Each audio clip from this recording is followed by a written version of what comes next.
주의 속삭이네. 내 마음 문을 들으리니 온 주님을 영접하라. 피하지 말라. 피하지 말라.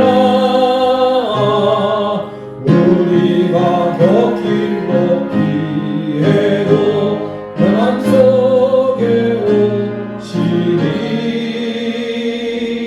심판날 나갈 때 주님을 맞을 준비해. 마음속에 주님을 영접하라. 영접하라.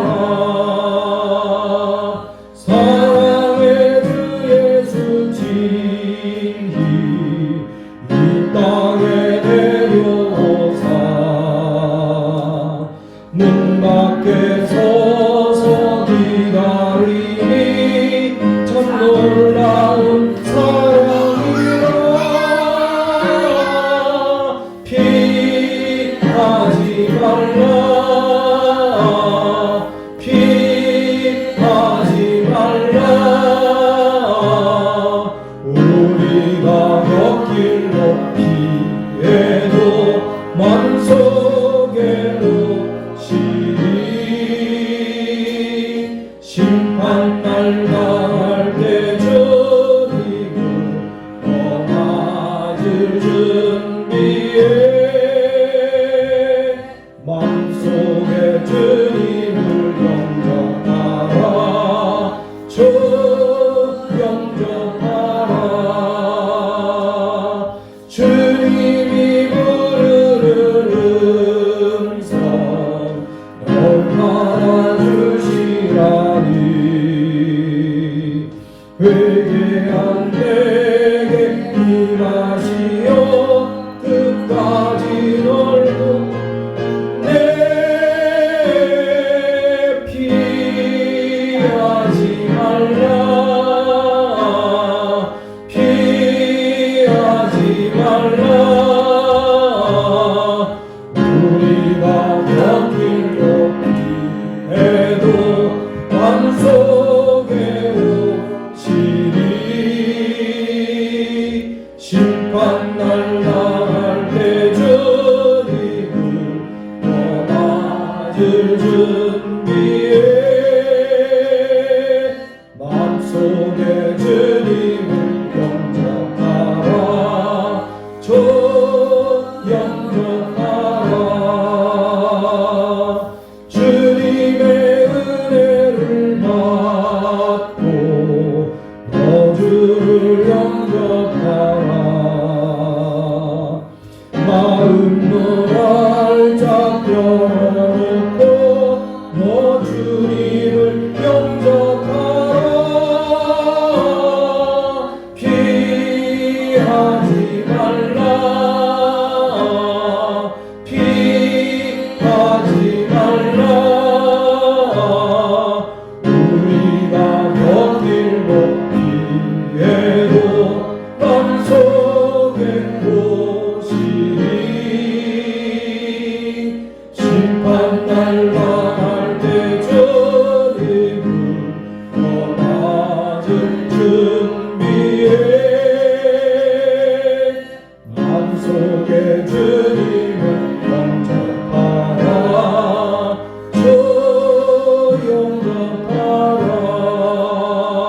영접하라. 아멘.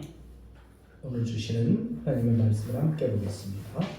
오늘 주시는 하나님의 말씀은 고린도후서 6장 11절로 13절까지의 말씀입니다.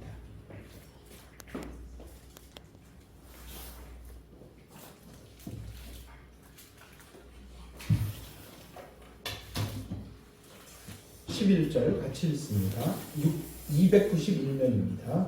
11절 고린도인들이여 너희를 향하여 우리의 입이 열리고 우리의 마음이 넓어졌으니 너희가 우리 안에서 좁아진 것이 아니라 오직 너희 심정에서 좁아지는 것이니라.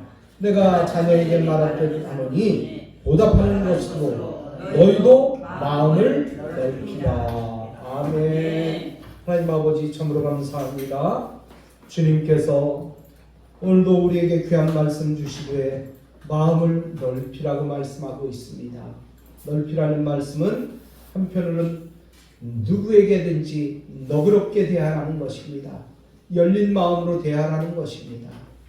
주여, 어떤 사정도 너그럽게 받아주고 베풀어주고 따뜻하게 대해주라는 말씀입니다.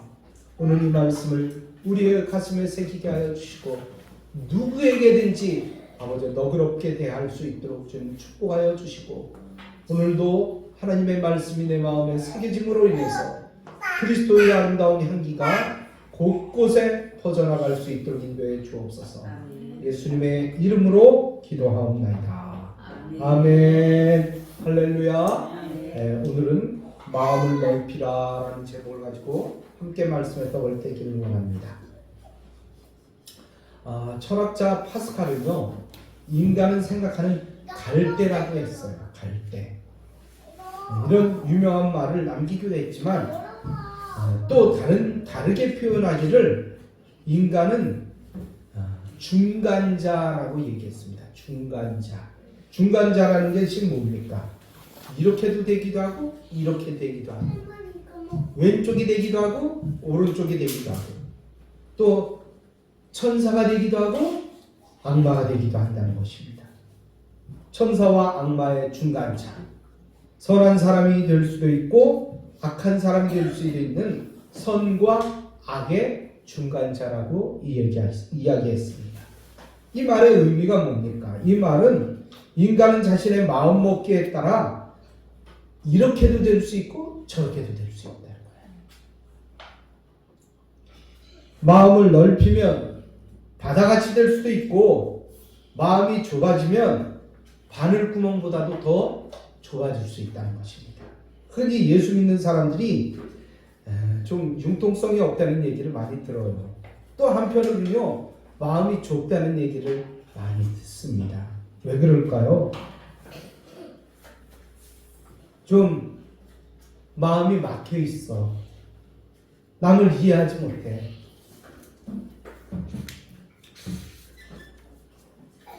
또 한편으로는 융통성 없다는 얘기도 듣지만 잘 통하지 않는다는 얘기도. 그러니까 한번 사람이 삐뚤어지면요 평생 삐뚤어져. 누구는 이렇게 얘기하더라고요. 아이고, 기독교인이 삐뚤어지면 천국 갈 때까지 삐뚤어진다고. 천국 안 가봐서 모르겠는데 천국 가서도 그러는지도 모른다고. 그렇게 누가 얘기하는 사람이 있어요.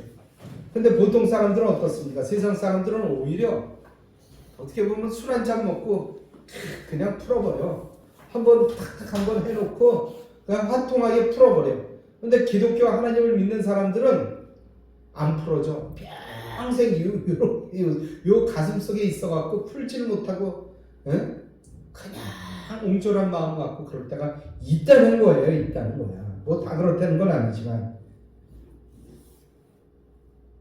그러면 좀 이렇게 교회에 와서도 좀 이렇게 너그럽게 누군가를 좀 대해줘야 돼. 어떤 사람들은 누구 때문에 교회 안 나온대. 누구 때문에 풀지 못하고. 참 어려운 얘기예요. 왜 우리가 하나님의 은혜를 받고도 서로 다투고 미워합니까? 왜 예수 믿는 사람들에게 이 갈등과 분쟁이 일어나고 별것이 아닌 사소한 일로 서운해하고 상처를 받습니까? 그 이유가 뭡니까? 우리의 마음이 넓지 못해서 그래요. 너그럽지 못해서 그래요. 우리가 아무리 은혜를 받아도 우리의 자신의 마음이 넓어지지 못하면 서로 너그럽지 못하면 오해가 생길 수 있어요.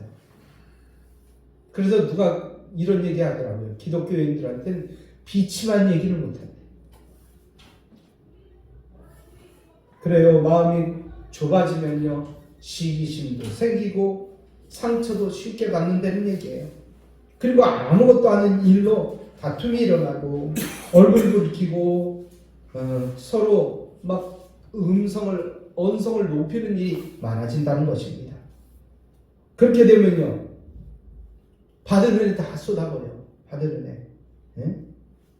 그리고 분쟁에 가정적으로나 교회적으로 사회적으로 분쟁에 휩싸이게 된다는 거예요. 그렇게 되면 어떻게 됩니까?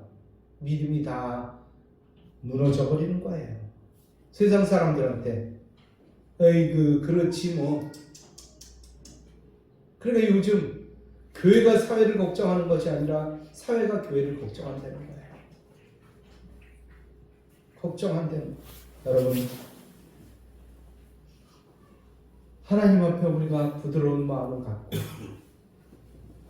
세상 사람들한테 너그러운 마음을 보여주시기를 주님의 이름으로 축복합니다. 우리는 넓은 마음을 가져야 돼요. 넓은 마음을. 오늘 사도 바울도 오늘 본문 말씀에서 고린도 교회 성도들을 향해서 말씀을 주십니다. 뭐라고 말씀합니까? 너희도 마음을 넓히라. 넓혀라. 왜 사도 바울이 고린도 교회 성도들에게 이런 권면을 합니까? 고린도 후서 6장 1절에 보니까 하나님의 은혜를 헛되이 받지 말라고 이렇게 권면하고 있는데 잘못 받았다는 거예요. 제대로 받지 못했다는 거예요. 고린도 교회는 다양한 은사를 받았지만 그 은혜를 제대로 활용하지도 못하고 문제와 갈등이 일어났다는 거예요. 또 그 모든 받은 은사를 교회의 유익을 위해서 사용하지 못하고 절제하지 못하니까 그런 일이 일어났다는 거예요. 결과적으로 고린도 교회 성도들은 영적으로 교만해졌다는 거예요. 교만해. 어떤 은사가 더 좋다? 누구 은사다? 나는 바울파다. 나는 아볼로파다. 파단이나 짓고. 그러니까 자기 중심적인 신앙을 갖게 되는 거예요. 남을 인정해주고 남에게 베풀어주고 남을 싸매주고 이래야 되는데 오히려 무슨 일 있으면 다 풀어헤쳐버려요. 그리고 싸우는 거예요. 결국 그들은 어떻게 했습니까? 사도 바울을 외면하고 비난합니다. 게다가 사도성마저도 의심하게 되는 그런 거기까지 다 가버리고 말았다는 거예요. 그러나 사도 바울은 어땠습니까? 아버지와 같은 사랑으로 그들을 용납하고 이해하려고 했다는 것입니다. 사도 바울은 고린도 교회 성도들이 이런 자신의 마음을 깨닫고 진심으로 사랑하며 따를 것을 호소하고 있습니다. 이는 서로 간에 마음으로 소통하고 이해하고 믿어주고 사랑해주는 관계를 회복하라는 부탁입니다. 그래서 사도 바울은 오늘 13절에서 뭐라고 말씀합니까? 내가 자녀에게 말하듯 하노니 보답하는 양으로 너희도 마음을 넓히라. 보답하는 마음으로. 오늘의 말씀을 나누는 가운데 우리의 마음이 하늘같이 높아지고 바다같이 넓어지는 은혜가 있기를 축복합니다. 그런데 문제는 어떻게 마음을 넓히느냐 하는 것입니다. 어떻게 하면 마음이 넓어질까요? 그냥 바보처럼 가만히 있으면 될까요? 아무것도 모르는 채 하면 될까요? 오늘 사도 바울은 그들에게 권면합니다. 뭐라고 권면합니까? 첫 번째로 상대를 향하여 열린 마음을 가져라 말씀합니다. 열린 마음. 상대편을 향해서 열린 마음에 오늘 11절 말씀 보니까 고린도인이여 너희를 향하여 우리의 입이 열리고 우리의 마음이 넓어졌으니 라고 말씀하고 있습니다. 여기에서 우리의 입이 열린다는 말은 어떤 말입니까? 우리의 어떤 비밀도 숨김없이 다 말한다는 의미예요.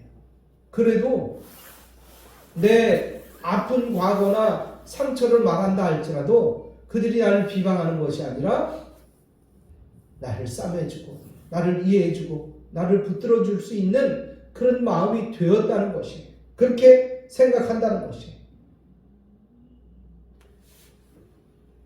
또한 우리의 마음이 넓어졌으니 라고 하는 말은 고린도 교회 성도들의 어떤 잘못도 포용할 수 있는 그런 마음이 있다는 거예요.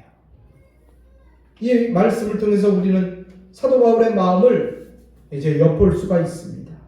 당시 고린도 교회 성도들은 거짓 교사의 꾀에 빠져서 사도 바울에게 온갖 험담과 비난을 퍼부었습니다. 심지어 사도성까지 네가 무슨 사도냐? 네가 예수님이 살아계실 때 네가 언제 예수님을 따랐냐? 사도라는 것은 무엇입니까? 예수님 살아계실 때 예수님께서 제자로 부르신 사람이 사도예요. 그런데 사도 바울은 어땠습니까? 예수님 살아계실 때 예수님 믿지 않았어요. 그리고 예수 믿는 사람들을 엄청나게 핍박했던 사람이 사도 바울이란 말이에요. 근데 어느 순간에 갑자기 사도라고 그러고 나타났어요. 그러니까 사람들이 오해할 수 있다는 거예요. 이러한 고린도 교회 성도들로 말미암아 바울은 마음의 상처를 받고 고린도 교회 성도들을 책망해야만 했던 것입니다. 그러나 그럼에도 불구하고 그것을 참고 인내하며 그들을 사랑하려고 사도 바울의 부성적인 그런 사랑을 그들에게 전했던 것입니다. 사도 바울은 이 말씀을 통해서 고린도 교회 성도들의 마음을 열고 고린도 교회 성도들이 마음을 열고 넓은 마음으로 이해하고 받아달라고 호소하고 있는 것입니다. 사도 바울은 고린도 교회 성도들의 마음이 닫혀 있다는 것을 알고 있었어요. 그들의 마음이 병들어서 너그러움이 사라지고 이해하는 마음이 줄고 남을 공격하는 거예요. 그러니까 교회에 문제가 자꾸 생기는 겁니다. 따라서 이러한 고린도 교회의 문제 어떻게 극복해야 될 것인가를 생각하게 되고 또 그들이 그것을 극복하기 위해서는 마음을 여는 거예요. 폭넓게 이해하려는 마음을 갖는 거예요. 그것을 사도 바울은 강조하고 있는 것입니다. 오늘날 역시 은혜를 많이 받고 온전한 믿음으로 살기 위해서는 무엇보다도 우리가 마음을 넓게 갖는 거예요. 너그러운 마음을 갖는 거예요. 부드러운 마음을 갖는 거예요. 여러분, 강한 게 이길 것 같지만 강한 것들은요, 어떤 압력을 받게 되면요, 강한 것들은 부러지고 깨져요. 그러나 부드러운 것들은 어떻습니까? 휘어지지만 깨지지 않아요. 여러분, 우리의 마음도 그런 융통성이 있는 마음을 가져야 될 것입니다. 오늘날 역시 은혜를 많이 받고 온전한 믿음으로 살기 위해서는 무엇보다도 마음을 넓히는 것이 중요해요. 마음이 넓어져야 모든 것을 바로 볼 수 있습니다.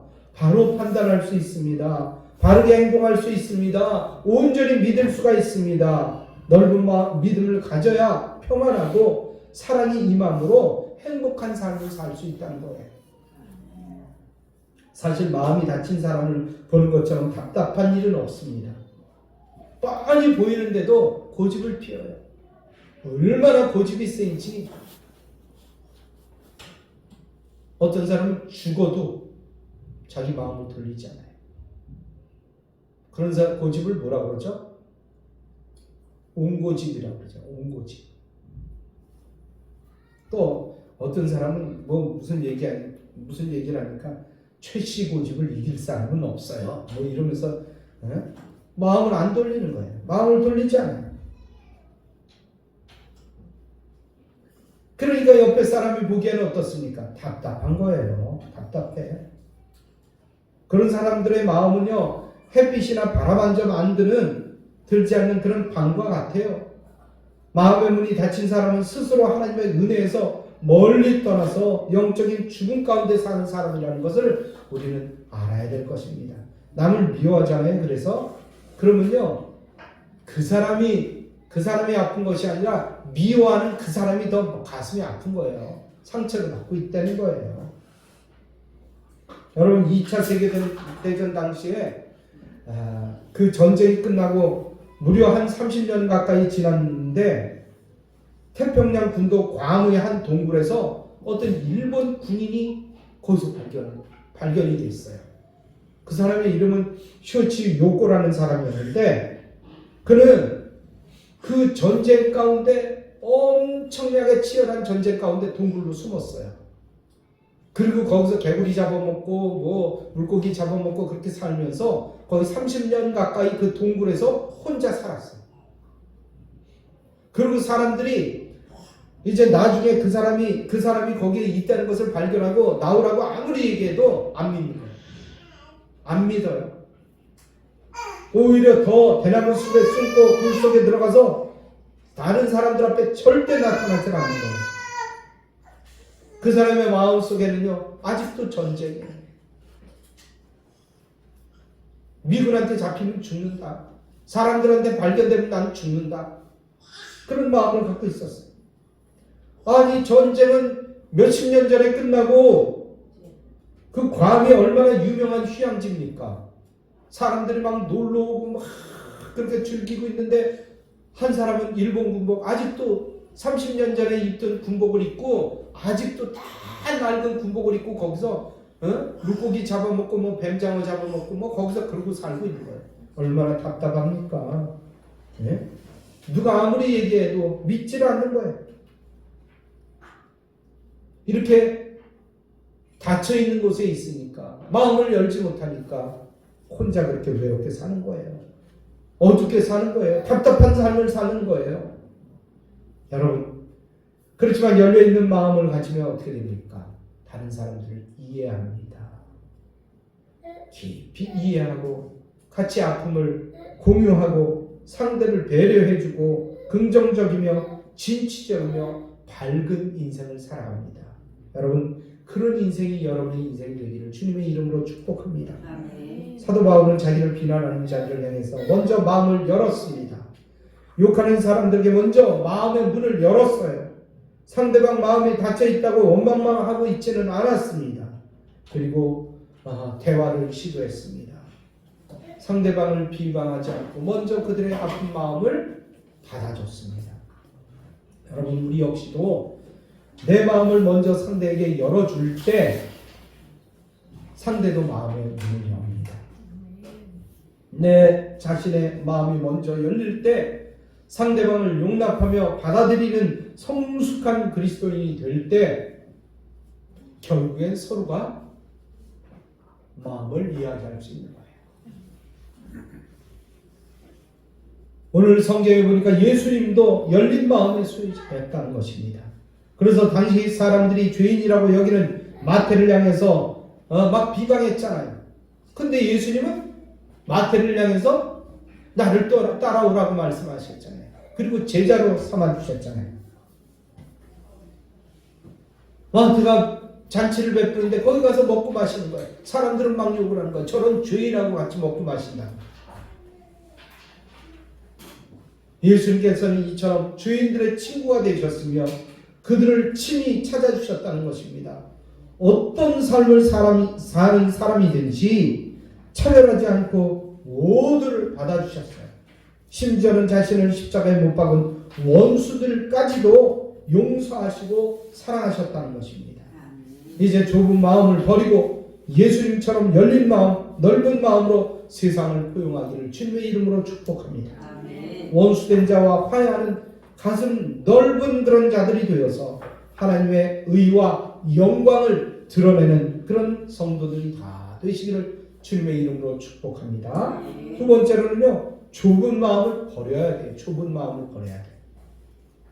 여러분, 강화군의 특산물 중에 유명한 것이 있어요. 저도 그걸 좋아하는데요. 인천 가서 그걸 많이 먹었는데 밴댕이라는 것이 있습니다. 밴댕이 아셔요, 여러분? 네, 밴댕이. 밴댕이는 어떻게 보면 전어와 비슷하게 생긴 작은 고기인데요. 이 밴댕이는 얼마나 성질이 급한지 그물에 걸리면 금세 죽어버려요. 그래서 속이 좁고 성미가 급하고 이해심이 없는 사람을 가리켜서 밴댕이 뭐 같다 그러죠? 밴댕이 콧구멍 같은 밴댕이 콧구멍이 얼마나인지 모르지만 밴댕이 콧구멍 같다고 이야기하고요. 밴댕이 소갈딱지 같다고 얘기합니다. 얼마나 속이 좁으면. 그래요. 고린도 교회에도 밴댕이 같이 속 좁은 성도들이 있었던 것 같아요. 그러니까 이렇게 말씀하셨죠. 오늘 본문 12절 말씀에 보면 너희가 우리 안에서 좁아지는 것이 아니라 오직 너희 심정에서 좁아지는 것이라 이렇게 말씀하고 있어요. 여러분, 너희 심정이 좁아졌다는 것이 무엇입니까? 상대방이 아닌 자신의 마음이 먼저 삐뚤어졌다는 거예요. 상대방이 잘못된 것이 아니라 자기 스스로가 뭔가 잘못됐다는 거예요. 사도 바울은 이런 사람들을 향해서 뭐라고 얘기했냐면 육신에 속한 사람이라고 했어요. 육체에 속한 사람. 우리는 영에 속한 사람이 돼야지 육신에 속한 사람이 돼서는 안 돼요. 세상 사람처럼 똑같이 생각해. 하나 줬으면 내가 하나 줘야 되고, 한 대 때렸으면 내가 한 대 때려야 되고, 저 사람이 나한테 손에 입혔으면 나도 그 사람한테 손에 입혀야 되고, 그 사람이 나한테 발길질 했으면 나도 그 사람한테 가서 발길질 한번 해야 돼. 그래야 속이 시원해져.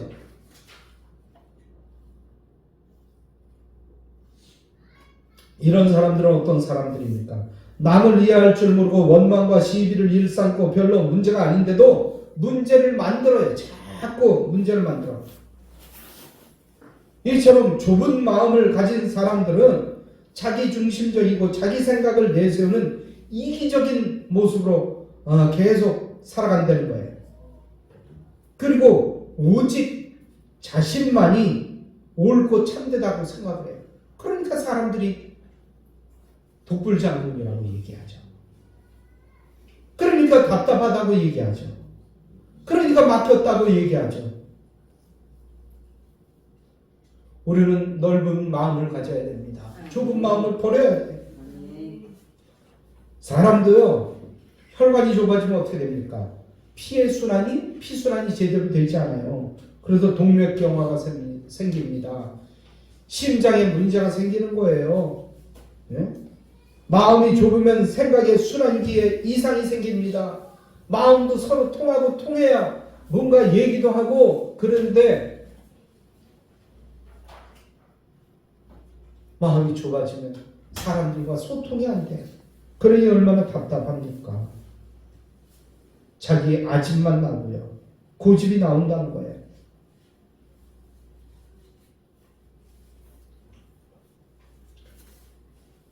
오늘 생각해보면 좁은 마음을 가진 사람은요, 결국엔 마음이 병든 사람이라는 거예요. 마음이 병든 사람이 될 거예요. 예수님 당시의 서기관들과 바리새인들은 마음이 닫혀져 있었어요. 한쪽으로 치우쳐 있었어요. 그러니까 그들은 영적으로 병자였다는 것입니다. 그들은 율법과 조상으로부터 내려오는 전통을 하나님의 말씀으로 지키며 자신들만이 구원을 받기에 합당한 존재로 여겼지만 예수님은 그렇게 생각하지 않으셨다는 것입니다. 그래서 자신들이 죄인이라고 여기는 사람들에 대해서는 전혀 동정심을 갖지 않았어요. 그들이 생각할 때 저 사람은 죄인이야, 저 사람은 뭔가 잘못했어 라고 한번 몰박아서 생각하면 그 사람은 평생 죄인이야. 벗어날 수가 없어. 오직 자신들만 아는 거예요. 자신들만 아는 거예요. 자신들만 옳은 거예요. 자신들만 의로운 거예요. 이런 아집에 사로잡혀 있는 거예요. 그러니까 얼마나 그들을 상대하기가 어렵습니까? 우리 역시 마찬가지입니다. 상대의 마음이 닫혀 있다고 원망할 때가 있다는 거예요. 자신이 막혀 있는 걸 모르고 상대편이 막혀 있다고 답답해 한다는 거예요. 도무지 상대가 대화가 안 된다고 원망하거나 비방할 때도 있는 거예요. 근데 가만히 보면, 객관적으로 보면 네가 맡겼어. 네가 왜 그렇게 생각해? 우리는 좁은 마음을 버리고 넓은 마음을 가져야 될 것입니다. 아멘. 내가 먼저 마음을 열고 좁은 마음을 버리고 넓은 마음을 가질 때 모든 것이 다 이해되고 수용이 됩니다. 부부간에도 마찬가지. 어느 부부가 찾아왔어요. 남편이 이렇고 부인이 이렇고 와서 막 이야기를 하는 거예요. 근데 내가 보기에는요, 둘 다 똑같아요. 둘 다 똑같아.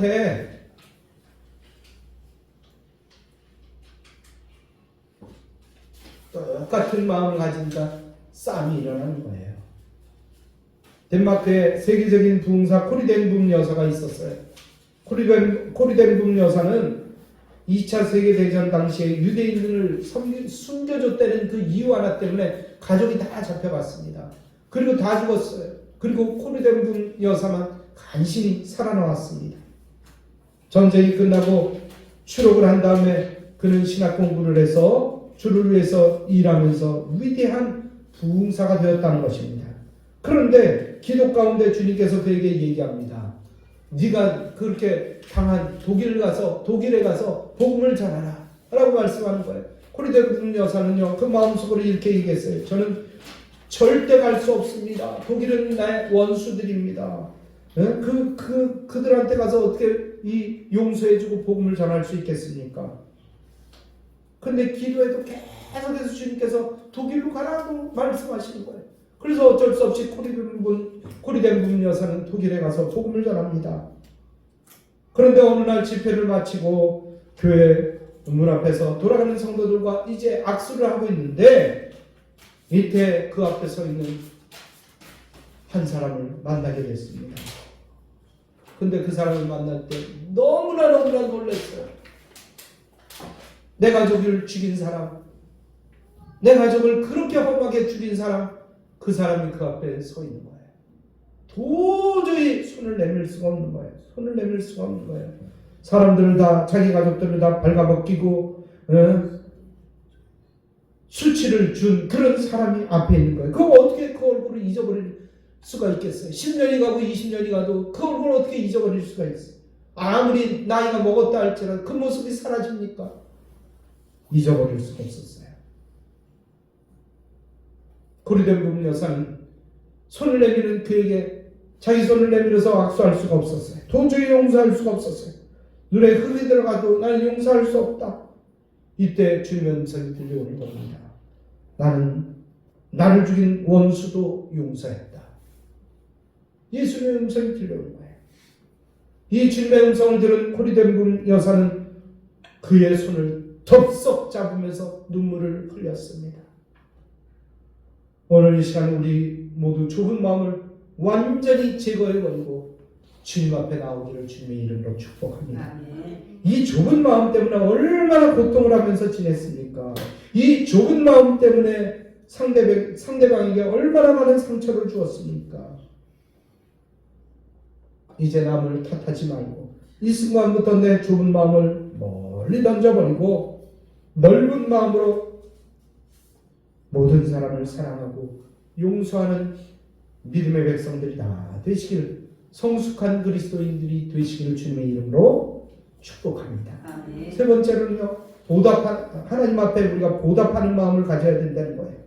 오늘 13절 말씀 보니까 내가 자녀에게 말하듯 하노니 보답하는 것으로 너희도 마음을 넓히라 라고 말씀합니다. 보답하는 마음.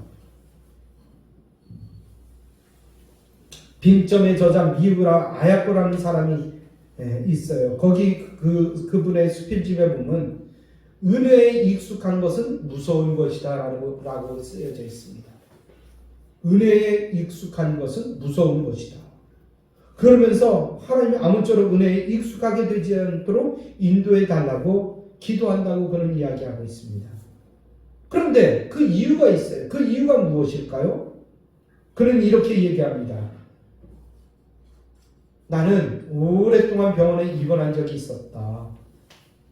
문병 오는 사람들마다 나에게 때로는 성금을 주기도 하고 어떨 때는 선물을 사갖고 오기도 했다. 나는 참 그들을 보면서 너무나 감사했다.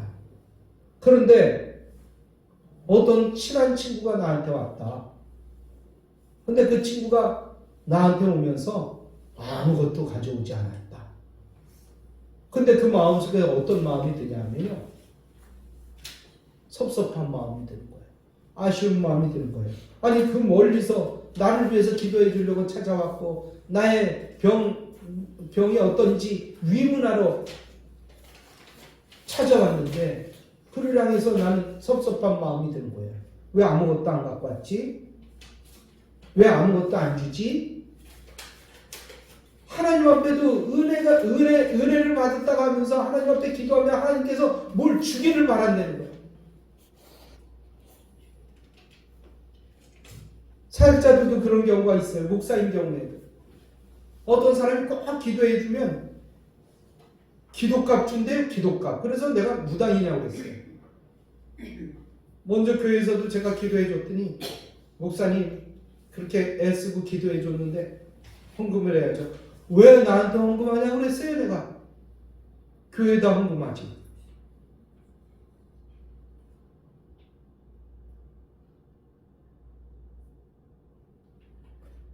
그분이 얼마나 그때 돈을 많이 가져 있는지 이 가방을 이만한 가방을 갖고 다니는데 늘 가슴에다 품고 다녀요. 그럼 언젠가 이렇게 여는 걸 내가 보려고 본 건 아닌데 이렇게 봤는데 다 돈이야. 그게 다 돈. 돈을 쌈에 갖고 다녀요. 그러면서 누가 자기한테 좀 고마워하면 그 돈을 줘요. 근데 언젠가요? 그때 목사님이 그분을 좀 섭섭하게 했나 봐.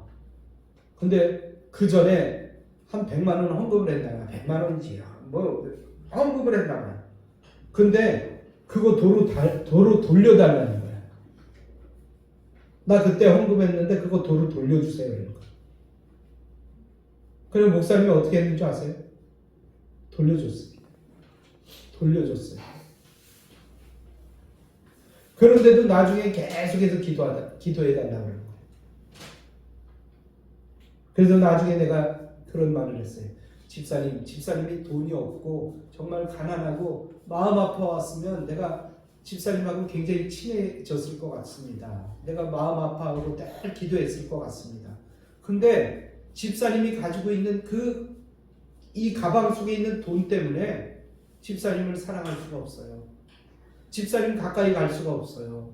왜냐하면요, 그분은 무조건 돈이야. 무조건.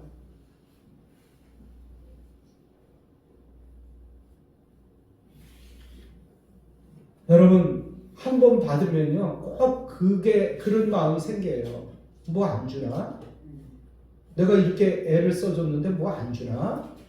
이런 마음이 생겨요. 여러분, 이게 하나님한테도 그런다니까요. 우리는요, 우리를 정말 죄에서 죽을 수밖에 없는 죄인들인데 우리를 위해서 십자가에 달려 돌아가신 예수님이잖아요. 뭘 바라겠습니까? 그 사랑 이외에 뭘 바라겠냔 말이에요. 우리는 보답하는 마음으로 주님을 따라가야 됩니다. 그래요. 그래서 이렇게 얘기합니다. 기술은 익숙할수록 좋지만 은혜에 익숙한 것은 무서운 것이다. 은혜에 익숙한 사람은요, 고마움에 대한 무감각으로 변질되기 쉽다라고 이야기합니다. 그래서 요셉은 어땠습니까? 구약에 나오는 요셉은 형들의 손에 의해서 애굽에 팔려갔잖아요. 그리고 14년 동안이나 모진 고난을 겪었잖아요. 그러나 다시 만난 자리에서 요셉은 그 형들한테 이렇게 얘기합니다. 나는 당신들의 요셉이니 당신들이 애굽에 판 자라. 당신들이 나를 이곳에 팔았으므로 근심하지 마소서. 한탄하지 마소서. 하나님이 생명을 구원하시려고 나를 당신들 앞에 보내셨나이다. 이게 하나님의 은혜예요. 요셉은 하나님의 은혜를 보답하는 마음으로 형들의 죄악을 용서하고 오히려 형들을 위로했다는 것입니다. 우리도 그런 마음으로 베푸는 여러분이 되시길 바랍니다. 마음을 여는 여러분이 되시길 바랍니다. 그리고 모두에게 부드럽게 대해 주시기 바랍니다. 그럴 때 그게 전도가 된다는 거예요. 평상시에는 쌀쌀맞게 대하면서 전도지 갖고 가서 저 사람? 아니 평상시엔 저렇게 쌀쌀맞으면서 전도한다 그러니까 싹 웃으면서 다가와? 여러분, 언제나 부드럽게 사람들에게 대함으로 인해서 우리 예푸른 교회가 아름다운 향기처럼 그들에게 다가가는 그런 예푸른 교회가 됐으면 좋겠어요. 아멘. 할렐루야. 결론의 말씀을 드립니다. 이 시간 우리는 불신자들보다 더 많이 깊이 사랑하고 더 감사해야 됩니다. 그리스도인들이 어떤 마음을 가지고 신앙생활을 하느냐가 얼마나 중요한지 몰라요. 우리는 좁은 마음을 버리고 마음을 열어서 언제나 하나님의 은혜에 보답하는 넓은 마음으로 사람들에게 베풀고 다른 사람 마음을 이해하고 이끌어주고 인도하는 사랑스러운 모두가 되기를 주님의 이름으로 축원합니다. 할렐루야. 이 말씀 생각하면서 하나님 앞에 간절한 마음으로 기도하는 시간 같습니다. 주여 한번 부르고 주님 앞에 기도합니다. 주여. 할렐루야. 우리 하나님 아버지여 참으로 감사합니다. 오늘 주님께서는 우리에게 말씀합니다. 좁은 마음을 버리고 마음을 넓히라고 말씀하고 있습니다. 성령님, 오늘도 나를 인도하여 주고 나를 축복하여 주시옵소서. 딱딱하면 우리의 마음은 아버지여 다쳐버리려고 합니다. 다른 사람을 이해하지 못하고 온전한 마음으로 준 아버지여, 아버지여 섭섭이가 들려고 할 때가 얼마나 많은지 알 수 없습니다. 성령님, 나를 이끌어 주시옵소서. 나를 인도하여 주시옵소서. 나를 역사하여 주시옵소서. 넓은 마음을 주시고 안양이 넘치게 하여 주시옵고 아버지 모든 사람들에게 사랑을 베풀며 친밀하게 부드러운 마음으로 다가가서 올 수 있도록 인도해 주옵소서. 내 생각대로 내 화나는 대로 내가 섭섭한 대로 막 말하는 것이 아니라 하나님 아름다운 사랑 가지고 그리스도의 양심을 가지고 다가설 수 있도록 인도해 주옵소서. 전도는 그냥 되는 것이 아닙니다. 내 마음이 아플지라도 아버지여 다른 사람들에게 나눠주고 베풀어주고 이해해주고 아버지여 큰 마음으로 다가설 수 있도록 주여 축복하시고 인도하여 주옵소서. 오늘도 이 귀한 마음 주시오니 감사합니다. 우리의 푸른 교회가 그런 교회가 되어서 이 지역 가운데 아프고 상처받은 사람들을 싸매주고 그들을 주님께로 이끄는 데 있어서 가장 아름다운 역할을 다할 수 있도록 주님 이끌어주시고 인도하여 주옵소서. 오 주여 감사합니다. 주님의 뜻